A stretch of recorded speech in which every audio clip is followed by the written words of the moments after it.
Bien, el santo que nos convoca hoy es San Germán de Constantinopla, muerto aproximadamente hacia el 722.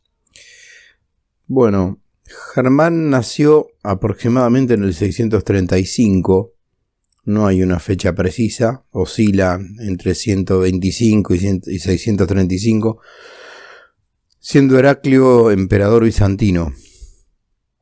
El padre de Germán fue un prestigioso patricio que se llamaba Justiniano, que murió alrededor del 669 por orden del emperador Constantino Pogonato. De la actividad y de la vida de Germán antes de obtener su primer prelatura se sabe muy poco. Hay dos documentos antiguos que ponderan un poco su afición a las escrituras y a la contemplación, una viveza de ingenio y cierta experiencia en los negocios. Esto por parte de Germán, ¿no? En todo caso, parece que ya antes del 711 era obispo de Cícico en el Helesponto. Un poco después de esto, la herejía monotelita, que es una herejía que defiende una sola voluntad en Cristo, una sola voluntad divino-humana, no dos voluntades como la doctrina católica lo establece.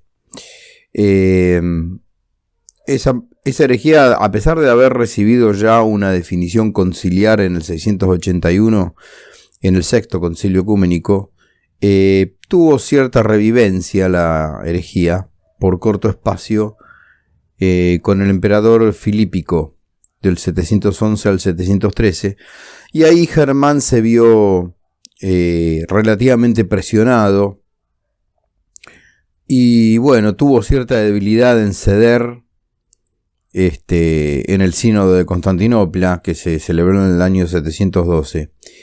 Pero no tardó en hacerse presente en Germán una reacción pro-ortodoxa, a la brevedad del tiempo, ¿no? Germán estuvo presente, digamos, en un momento tanto del Imperio Romano de Oriente como del Patriarcado Ortodoxo, de muchas presiones internas por las herejías. Además del florecimiento del monotelismo, también va a aparecer después la herejía iconoclasta, que va a llevarlo hacia el final de su vida incluso, ¿no? Y a la dimisión del patriarcado. Y a su vez, esta iglesia está presionada por las invasiones árabes que se lanzan a partir del siglo VII por toda la costa del Mediterráneo y afectan también a la capital del imperio, que es Constantinopla. Para seguir con una especie de línea cronológica, después de que al trono de Oriente sube el católico Artemio, que es Anastasio II, mejora un poco la situación. Al ser depuesto Juan VI, que es patriarca heterodoxo de Constantinopla, es nombrado sustituto suyo en 715 Germán, que cuenta ya con unos 80 años, pero un espíritu joven sabrá resistir bien los embates de los adversarios en la época que va a seguir a este nombramiento. Se suele colocar al comienzo de su patriarcado un sínodo de 100 obispos, donde se habrían matematizado los autores del monotelismo, entre otros los antecesores de Germán en esa sede constantinopolitana, Sergio, Pirro y Pablo. Pero según Grumer, el documento de las actas es por lo menos dudoso de este dato. De todos modos, el repudio de esa herejía se manifiesta en la carta de San Germán a los armenios. De todas maneras, la gloria más excelsa de nuestro santo es su actitud indomable ante la herejía iconoclasta. Esto por lo que ha pasado fortuitamente o venerablemente a la historia, en la historia de nuestra iglesia.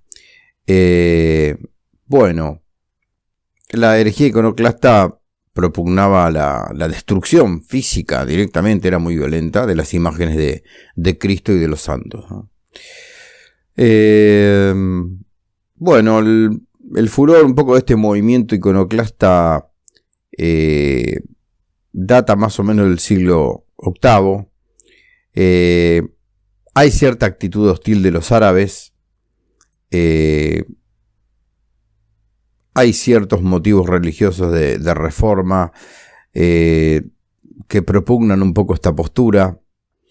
Así que hay también razones políticas en el cesaropapismo que influyen todas en esta situación, en este momento en que Germán de Constantinopla es nombrado patriarca, ¿no? Bueno, concretamente León III, el Lisáurico, llamado el Lisáurico, del 716 al 741, desata una violenta lucha contra las imágenes en 725, con incluso la adhesión de algunos obispos, sobre todo de Constantino de Nicolia en Frigia, que bueno, quizás veían de un modo maniqueo el culto de los íconos como un estorbo para la conversión de los infieles. Germán resiste desde el principio. Debe haber sido bastante doloroso para el santo recordar la escena donde él mismo ha coronado a León III conforme al ceremonial católico y donde incluso el príncipe había jurado retener la fe verdadera, decisión reiterada por él en carta al Papa Gregorio II. Ahora en 724 y 725 León cambia por completo y da comienzo a su campaña iconoclasta. Germán pone en guardia al pontífice y le informa de su resistencia al emperador. El texto de la carta se ha perdido, pero se conserva la respuesta del Papa, lleno de admiración ante la actitud vigorosa del patriarca Germán, que ya contaba con 90 años aproximadamente. Hay un fragmento que dice: cada hora me acuerdo de tu entrega, esto le dice el Papa, ¿no? Cada hora me acuerdo de tu entrega y considero mi más sagrado deber el saludarte como un hermano mío y propugnador de la Iglesia. Esto es lo que le dice el Papa a nuestro santo, ¿no? Patriarca de Constantinopla. Bueno, para terminar con esta introducción, finalmente las presiones contra Germán por parte de León III y toda la herejía iconoclasta terminan con la dimisión de Germán. Trascendió una última reunión celebrada por el emperador en donde nuestro noble anciano Germán de Constantinopla se despoja de su ropaje episcopal y concluye un largo discurso con las siguientes palabras que voy a terminar esta introducción. Dice Germán: si soy como Jonás, que se me arroje al mar, pero haría falta un concilio ecuménico para que yo cambiara mis creencias. Eso dice, ¿no? Finalmente se retira a Platanión, finca de su familia cerca de la capital, y allí muere en 733 aproximadamente. Muy bien, adentrándonos ahora en el aspecto de San Germán como escritor, tenemos que decir que es un trabajador en varios campos de la literatura. Hay escritos religiosos, escritos teológicos, históricos, incluso litúrgicos. Nosotros nos vamos a adentrar en la homilética de San Germán, que vamos a analizar a continuación. Dentro de los discursos y escritos teológicos aparecen dos escritos. El primero es uno que se llama Sobre el final de la vida, que dicen los críticos que es de difícil comprensión. Nosotros no nos adentraríamos en ese escrito. Es más que nada una reflexión sobre los últimos momentos de la vida de un creyente y la providencia de Dios.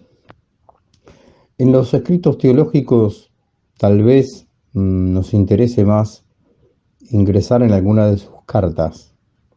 San Germán escribió 4 cartas, de las cuales las 3 primeras están referidas a la defensa del culto de las imágenes cristianas, mientras que la última es una carta que él dirigió a los armenios, en donde se había propuesto llevar a estos pueblos a la unión con la Iglesia Católica, porque bueno, ellos no aceptaban las decisiones del Concilio de Calcedonia sobre las relaciones entre la naturaleza divina y la naturaleza humana en el Verbo de Dios encarnado.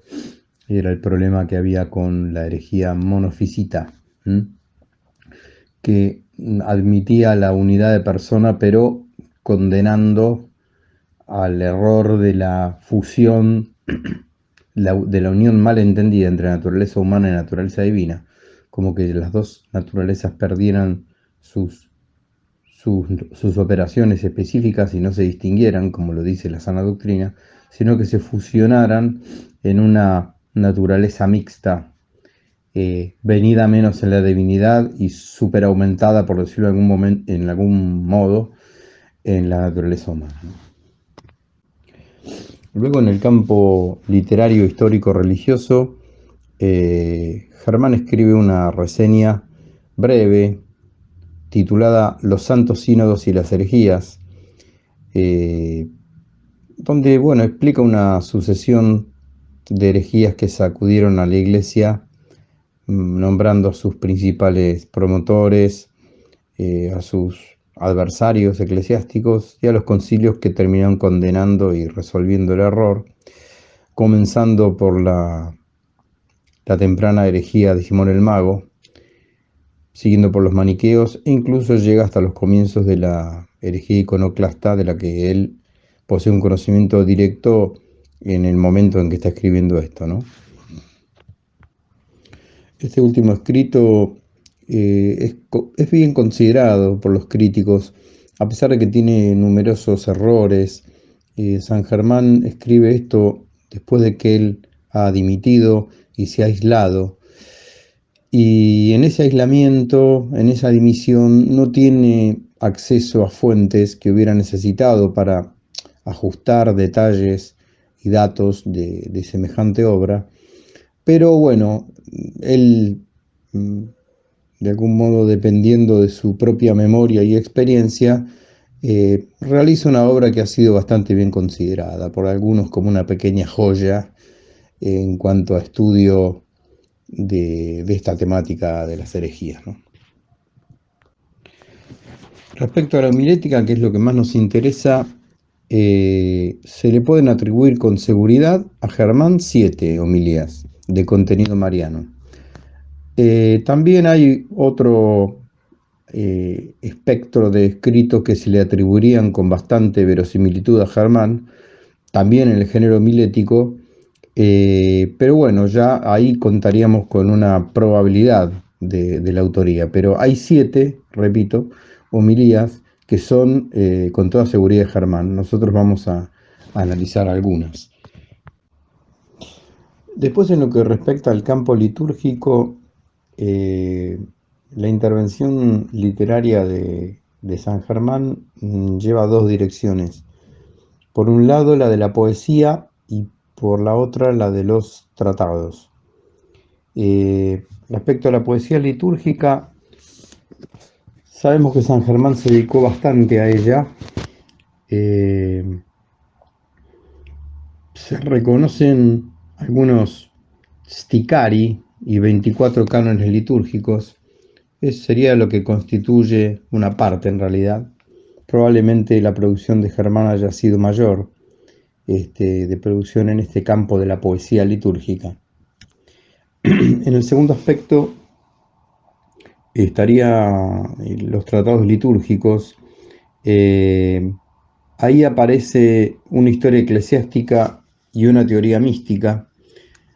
Sería una sola obra, ¿no? Historia eclesiástica y teoría mística, donde, bueno, lo que hace Germán es hacer unos comentarios con explicaciones alegóricas de las misas de San Basilio y de San Juan Crisóstomo. Es bastante bien considerado el documento en los estudiosos de la historia de la liturgia.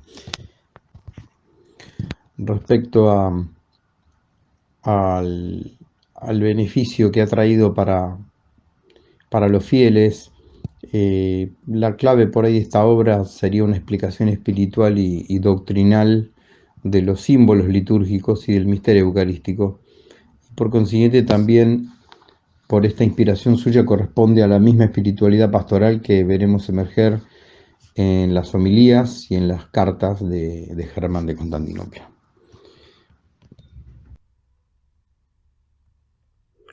Bien, vamos a dar paso ahora a una breve reseña y análisis de las principales homilías de San Germán de Constantinopla respecto a María.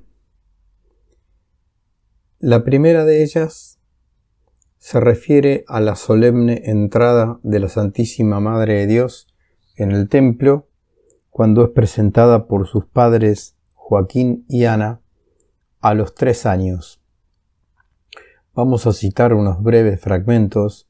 La homilía es muy intensa, riquísima en imágenes y en citas bíblicas, muchas de ellas de cierta imprecisión, pero en general sumamente fecundas y que despiertan una gran devoción.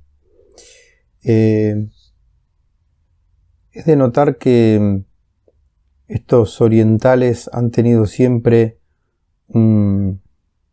si se me permite la expresión, un desprejuiciado interés, sanísimo interés, por realzar la materialidad y la belleza al servicio de la divinidad.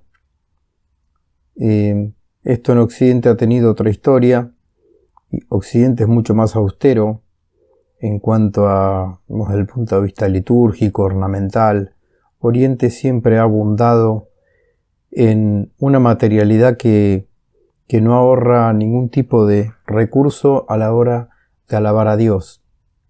Entonces va a ser abundantísima la mención, el engalanamiento que a María se le atribuya en cada una de las meditaciones y contemplaciones de los misterios de la Santísima Madre de Dios.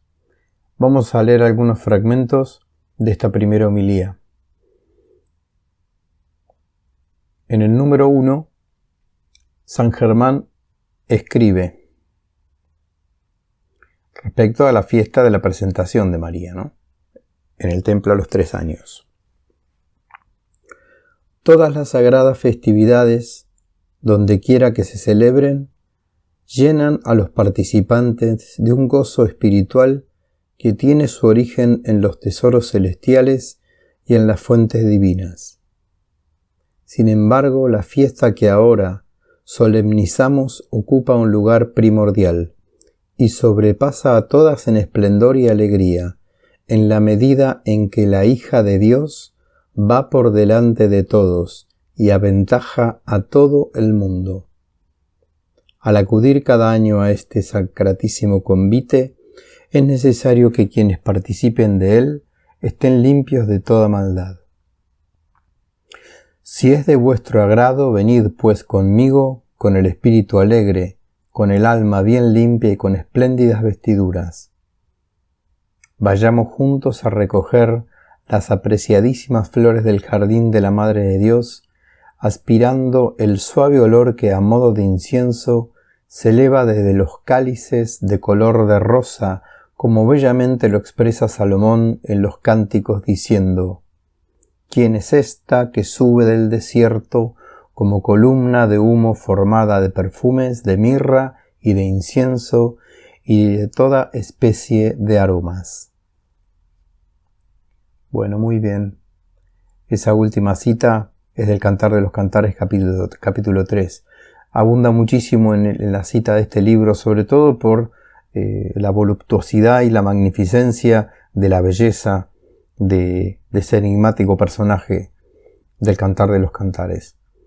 Es de notar en el cuarto o quinto renglón cómo San Germán habla de una anticipación del esplendor y de la alegría. Dice, en la medida que la hija de Dios va por delante de todos. Uno de los atributos que más va a resaltar Germán en todas las homilías de María es la de Madre de Dios. Recordemos que ya se había fijado el primer dogma de María como Theotokos, como Madre de Dios. Pero él ve una anticipación de este esplendor en la medida que María como hija de Dios va delante de todos para ser la Madre de Dios. Para ser la Madre de Dios primero va a ser espléndidamente y alegremente ofrecida, presentada en el templo a los 3 años por sus padres como hija de Dios, que delante de todos aventaja a todos. En el tercer parágrafo de esta misma homilía,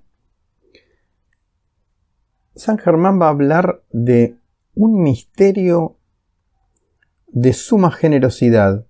Dice que superará la comprensión de los espíritus que están fuera de la materia. Nótese cómo hay una reivindicación, vuelvo a insistir, de la materia como vehículo para alcanzar una cierta intelección y contemplación de los misterios divinos. Esto va a ser fundamental en la defensa de este santo respecto a la herejía iconoclasta que va a rechazar el culto a las imágenes, la representación material de los santos, de la Virgen y de la naturaleza humana de Cristo. Leo el parágrafo 3 siempre de la primera homilía. Dice Germán: hoy nos sentimos impulsados a prorrumpir en alabanzas a María, pero por más que la ensalcemos no alcanzaremos la meta deseada, y nuestros pensamientos y palabras serán incapaces de expresar su hermosura. La gota celestial que de ella ha dimanado atestigua que sus excelencias son como un mar inmenso. Por eso en ella existen unas riquezas inconmensurables y de ella proviene una felicidad que no tiene fin. En otras cosas se llega a la saciedad, pero los himnos y alabanzas a María son un convite tan suave y agradable que nunca cansa ni empalaga. No se agotan los argumentos ni los motivos de este enaltecimiento, siendo como una fuente cuyo caudal no disminuye cuando de ella se saca agua, sino que sigue manando 100 y 1000 veces más, de modo que nunca se acaba, por más que se siga extrayendo el líquido que brota del manantial. Se manifiesta, pues, el misterio de una suma generosidad que supera la comprensión de los espíritus que están fuera de la materia y cuanto más de los que están sujetos a ella. ¡Oh, cuán bienaventurada y pura es esta doncella!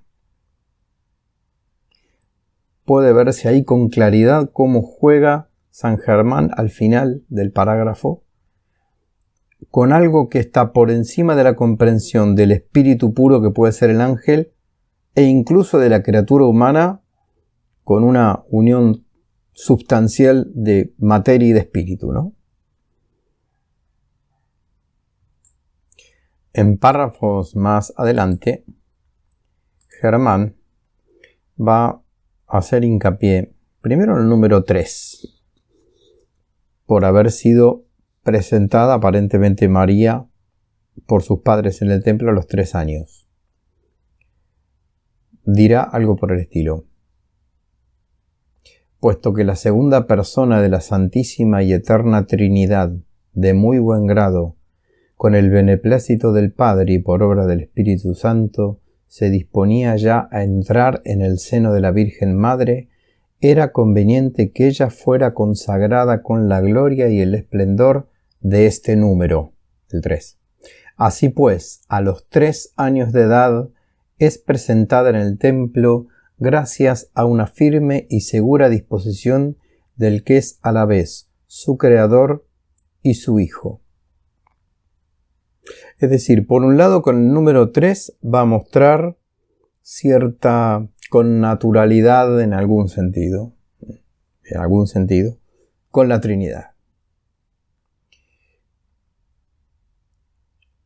Y un párrafo más adelante la va a nombrar como descendiente de David. Es decir, va a tocar su naturaleza humana, de persona humana, naturaleza humana, saliendo de David.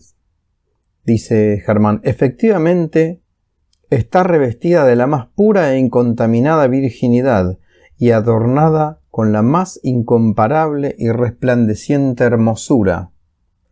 Presta asimismo atención, tú, el que naciste de David. ¿Quién es esta que va subiendo como aurora naciente, bella como la luna y escogida como el sol? ¡Qué bella y encantadora eres! Tú estarás revestida de sol y obrarás una maravilla nunca vista debajo el sol. Por supuesto que esto no es más que una invitación a la lectura y a la meditación de estas hermosas homilías, abundantísimas, muy extensas, riquísimas en imágenes y en valor teológico, mariológico. Vamos a leer un último fragmento del parágrafo 7, siempre de la primera homilía, en donde se va a ver entonces una vez más esta anticipación jubilosa, orante, contemplativa y devota de Germán, viendo ya en la presentación de María como niña en el templo por sus padres la inauguración de la redención, la inauguración de la salud de la vida, de la gracia y la novedad que irrumpe en la historia, como antesala de la encarnación. El parágrafo 7 nos muestra a Germán diciendo: conduciendo a su hija, llegan al templo y sus puertas se abren para recibir a la que es la puerta espiritual de Dios, el Emanuel. Y el umbral queda santificado por las huellas de María. El templo brilla por la luz de las lámparas, pero resplandece mucho más por el fulgor de esta luz singular. Y al entrar ella, la belleza del templo se acrecienta de un modo extraordinario. Las colgaduras de los ángulos del altar son ya de púrpura en razón del vestido purpúreo y virginal de María. Se goza Zacarías al corresponderle el honor de recibir a la Madre de Dios. Se alegra Joaquín, que al presentar su ofrenda pone de manifiesto que se han cumplido los vaticinios. Se llena de júbilo Ana con la consagración de su hija. Saltan de gozo los primeros padres al verse libres de la sentencia de condenación. Exultan los profetas y junto con ellos toda la generación, al recibir la gracia, sienten una alegría desbordante. Bueno, esto ha sido nada más que una pequeña muestra de la pluma de este santo Germán de Constantinopla en su primera homilía. Entraríamos ahora en el breve análisis de la homilía número 4 de San Germán, sermón primero sobre la dormición de la Santa Madre de Dios. Sobre la dormición, San Germán tiene 2 o 3 homilías. Vamos a rescatar esta número 4, algunos fragmentos, sobre todo para ver los fundamentos teológicos que él utiliza para poder desarrollar este escrito en una homilética bastante contemplativa y alabante, ¿no?, de este misterio. Bueno, lo primero que va a hacer nuestro santo es dirigirse a la Madre de Dios, a María como Madre de Dios. Acá el fundamento teológico de todo lo que viene es la maternidad divina de María. Se va a dirigir a ella, va a confesar su impotencia, sobre todo para contemplar adecuadamente y ordenadamente los misterios que a ella están asociados. Va a decir lo siguiente: ¿qué cosas diré en primer lugar y cuáles dejaré para después?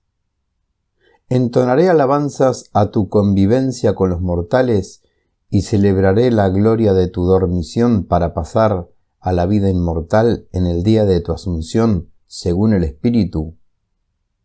Ambas cosas son sumamente venerables e impresionantes.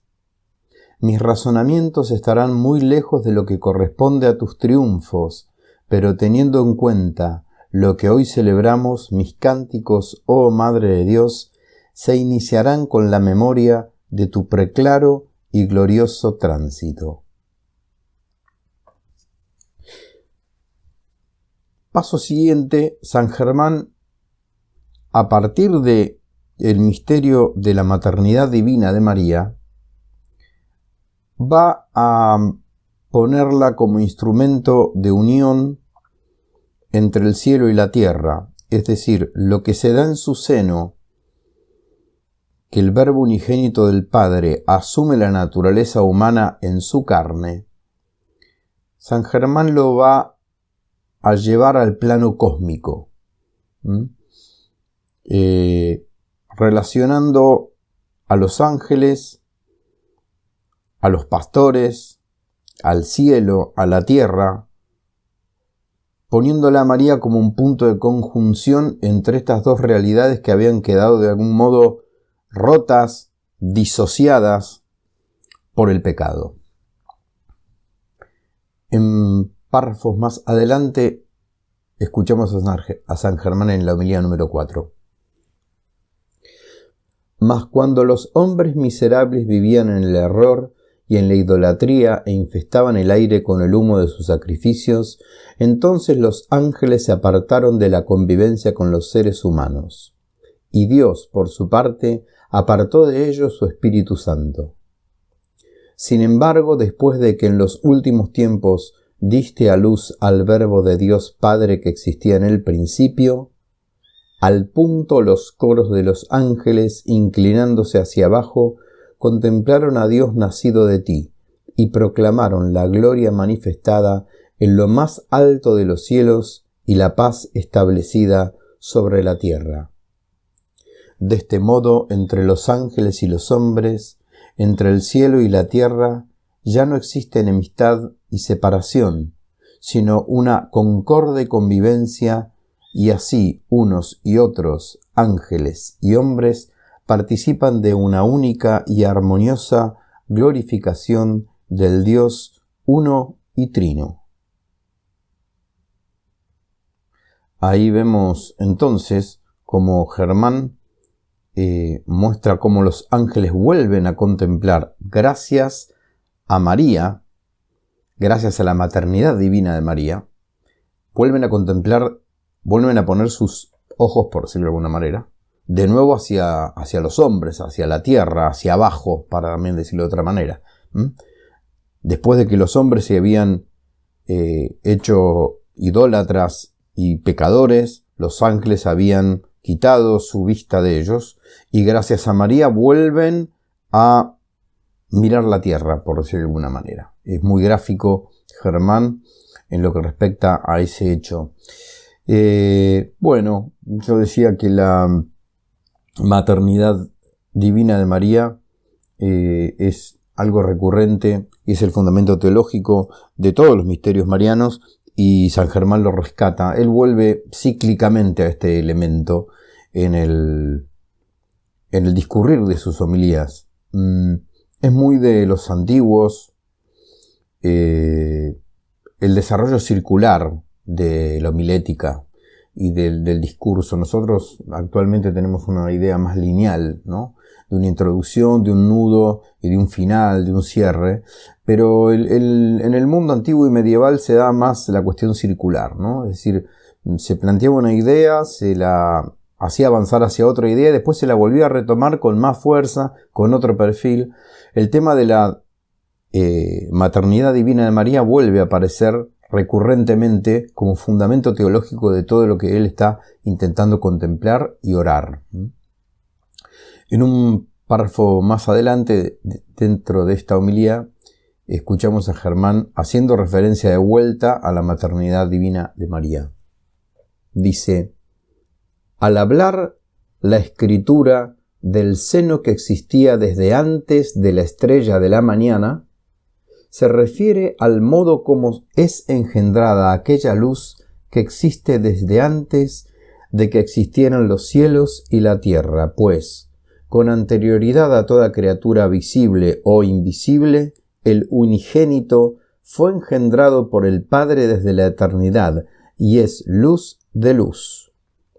También cuando dice seno, se hace alusión a tu vientre, oh María, para manifestar la venida al mundo en carne humana del unigénito de Dios que se realizó en ti. Veamos además en lo que sigue cómo la maternidad divina de María se pone en boca de Germán como puente entre el cielo y la tierra, entre los ángeles y los pastores. Una idea que había desarrollado un poco más arriba. Dice Germán: tal fue, oh Madre de Dios, la gloria que por medio de ti se manifestó en los cielos. Pues si esta gloria se hubiese ya manifestado con anterioridad, los ángeles no hubieran entonado el cántico, gloria en las alturas, en el tiempo que sobrevino tu inefable alumbramiento. ¿Y cuál fue la gloria que resplandeció sobre los habitantes de la tierra? Por tu carne inmaculada el hombre vino a ser ciudadano del cielo, y los pastores se juntaron con los ángeles. Por una parte los ángeles se abajaron hacia la humildad del niño recién nacido, y por otra los pastores fueron elevados hacia la sublime y glorificada dignidad de Dios, o sea, que éstos aprendieron a reconocer la eterna consustancialidad del Padre y del Hijo, el cual, desde antes de los siglos, es engendrado y no creado. Nótese cómo San Germán prolijísimamente va recorriendo, va parafraseando los dogmas que se han ido desarrollando hasta este siglo en el que está viviendo él, que han servido al magisterio de la Iglesia para contestar a los errores de las herejías trinitarias, de las herejías cristológicas, fueran el monotelismo, fueran el monofisismo, el nestorianismo. Cómo aprovecha esta homilética alabante y contemplativa para no dejar además indicio ni rastro de error posible, ¿no? Bien, avanzando un poco más, con la misma idea, ¿no?, de María como puente para nosotros, él la va a llamar cielo en que habita el Altísimo a María. Respecto a nosotros es cielo en que habita el Altísimo, y respecto al verbo, tierra espiritual del verbo unigénito. Escuchémoslo mejor dicho con las palabras de Germán. Puesto que cuando habitabas en el mundo no eras ajena a las costumbres celestiales, de igual modo, después de haber emigrado de entre nosotros, no te has distanciado en espíritu del tenor de vida de los seres humanos. Albergando a Dios en tu seno, te has manifestado como cielo en que habita el Altísimo, y también has sido para Él como tierra espiritual, al ofrecerle el servicio de darle tu carne. Acertadamente, pues, creemos que así, como cuando habitabas en el mundo estabas totalmente unida con Dios, igualmente al emigrar de entre los hombres no has abandonado a los que moran en la tierra. Quienes estamos habituados a venerarte con fidelidad, indebidamente solemos quejarnos diciendo: ¿por qué nosotros no hemos tenido la dicha de poder verte corporalmente entre nosotros? Lo cierto es que cada día los ojos de nuestras almas están embelesados al contemplarte. Una belleza, ¿eh? Una belleza. En el párrafo siguiente que quiero compartir, vamos a ver implícitamente la idea que hoy llamamos corredentora. El futuro quinto dogma, Dios sabrá. Vamos a ver en boca de Germán a María como, yo diría, como cosalvadora. Su maternidad se vuelve instrumento de intercesión. Escuchamos a Germán.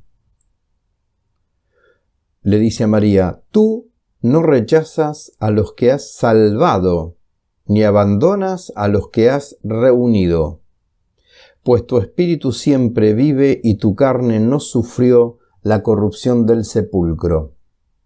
Recordemos que estamos en una homilía referente a la fiesta de la Dormición. Tu espíritu siempre vive y tu carne no sufrió la corrupción del sepulcro. Tú a todos visitas y tu vigilancia, oh Madre de Dios, a todos se extiende. Aunque nuestros ojos estén impedidos para poder contemplarte, tú, oh Santísima, gustosamente permaneces entre todos nosotros, manifestándote de varias maneras a quienes son dignos de ello. Más adelante va a avanzar, casi al final de la homilía, sobre la conveniencia de la incorruptibilidad de María en la muerte. Sigue diciéndole a nuestra Madre: tú, que participas de la vida incorruptible, no te has separado de este mundo sujeto a la corrupción, sino que estás cerca de los que te invocan. Tú eres hallada por los que te buscan con sincera fe, todo lo cual es clara señal de vida, de fuerza, de un espíritu que siempre alienta y de un cuerpo que no se disuelve. ¿Cómo, en efecto, la disolución de la carne habría podido reducirte a polvo y ceniza, a ti, que por la encarnación de tu Hijo has librado al hombre de la corrupción de la muerte? Una pluma, una palabra, un corazón de un santo, Los orientales han tenido y siguen teniendo una veneración intensísima por nuestra Madre del Cielo. Es indudable. Se patentiza en estos escritores antiguos, eclesiásticos, santos padres, sobre todo orientales. Bueno, para ir redondeando la idea de esta última homilía que vamos a analizar acerca de la dormición de María, seguimos escuchándolo a Germán un poco más acerca de la conveniencia de la asunción en cuerpo y en alma de María a los cielos. Dice Germán: no es admisible que tú, el receptáculo de Dios, quedaras reducida al polvo tal como los cadáveres que se descomponen, ya que aquel que estando en tu seno se anonadó, era Dios desde un principio y era la vida desde antes de los siglos. Fue conveniente que la Madre de la vida cohabitara con la vida, que su muerte viniera a ser como un sueño y que su tránsito fuera como un despertar. Así como un hijo desea y procura estar con su propia madre, y una madre anhela habitar con su hijo, así fue del todo congruente que tú, que tienes un corazón lleno de amor al que es tu Hijo y tu Dios, retornaras hacia Él, y que Dios, que manifiesta hacia ti un afecto filial, te hiciera estar en su compañía y participar de su propia vida. Bueno, muy bien. Es difícil seleccionar un fragmento solamente porque lo que antecede y lo que sigue es de una intensidad y de un ritmo orante y contemplativo que es difícil venir aquí con una especie de tijera a seleccionar y sacar de contexto. Voy a mostrar cómo termina la homilía y ya redondeamos esta meditación. Para terminar, Germán pone: así, puesto que tú has venido a ser su reposo eterno, Él te llevó consigo libre de la corrupción, queriendo, como quien dice, tenerte cerca de sí, con tu corazón y con tus palabras, y por eso, cuantas cosas tú le suplicas a Él, Él te las concede a ti, que lloras por tus hijos, y cuando le pides, lo realiza con su divino poder, Él que es bendito por los siglos. Amén. Bueno, hasta aquí hemos compartido, contemplado y, por qué no, también de algún modo rezado fragmentos de la homilía número 4 de San Germán de Constantinopla acerca de la santa dormición de María. Bien, con el fin de ir dándole término a esta pequeña exposición, vamos a leer una carta que San Germán de Constantinopla enviara a Juan, obispo de Sínada, por el problema puntual del error iconoclasta. Germán va a dejar sentadas clarísimamente los puntos esenciales de la doctrina cristiana respecto al problema, haciendo distinciones, aclaraciones y especificaciones del culto a las imágenes. En primera instancia va a aclarar qué diferencia hay entre la adoración, que solo se le debe a Dios, y la veneración. Va a insistir en que el icono representa la naturaleza humana de Cristo, no su divinidad, sino solo su naturaleza humana.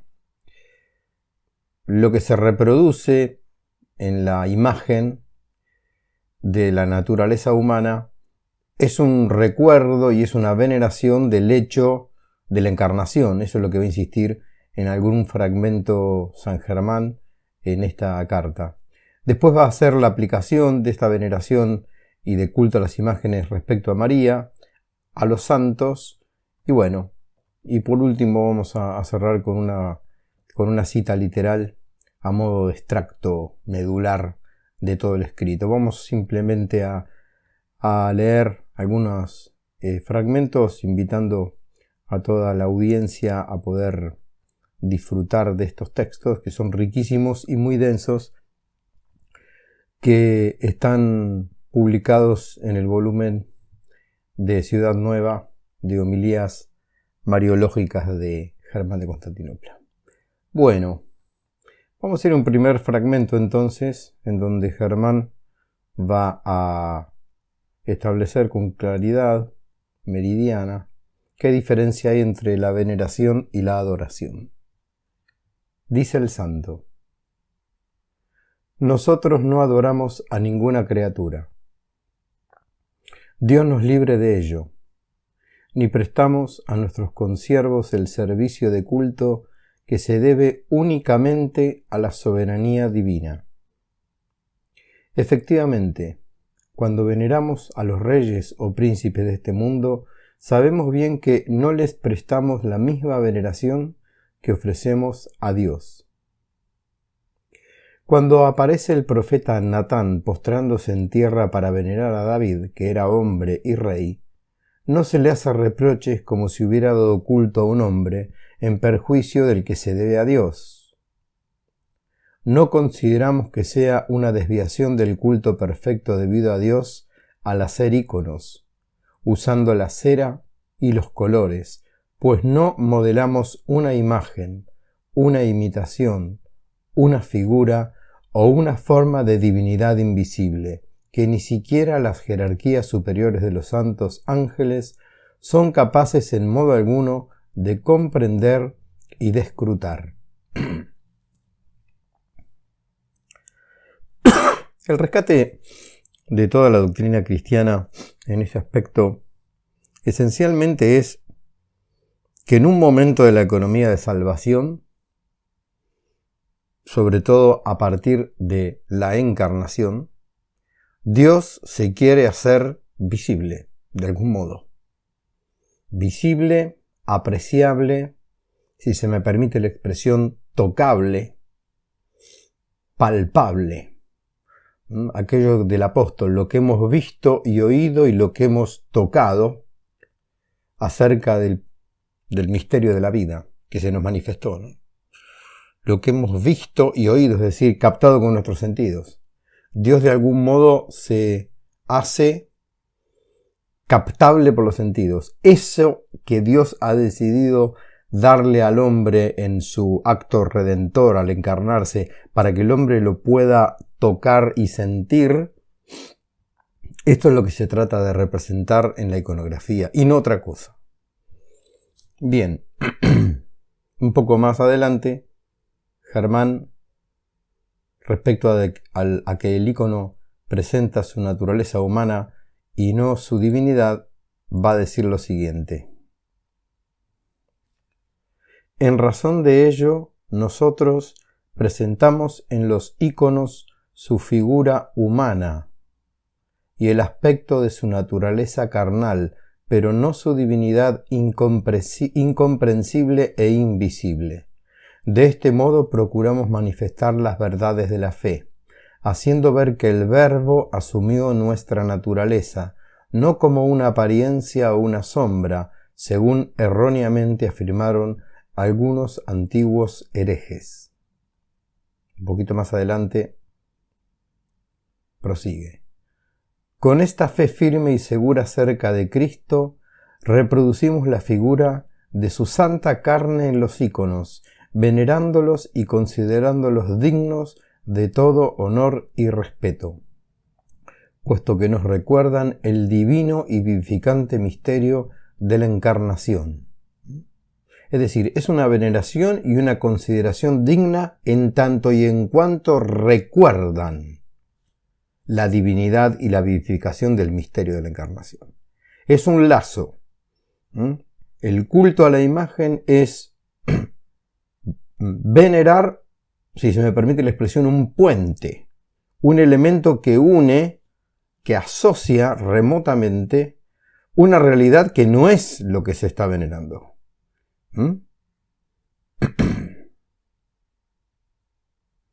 De modo semejante representamos, sigue Germán, la figura de su Inmaculada Madre según la carne, la Santa Madre de Dios. Concibió en su seno al Dios invisible, que con su mano todo lo gobierna y lo dio a luz, habiendo asumido de ella la carne.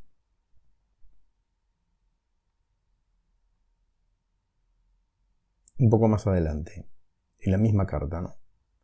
En cuanto a los santos mártires de Cristo, los apóstoles, los profetas y justos y los demás santos que han sido consiervos nuestros y verdaderos servidores de Dios, que con sus buenas obras, con la predicación de la verdad y con la paciencia en los sufrimientos que han soportado por Dios, se han hecho distinguidos amigos suyos y han alcanzado gran valimiento ante Él.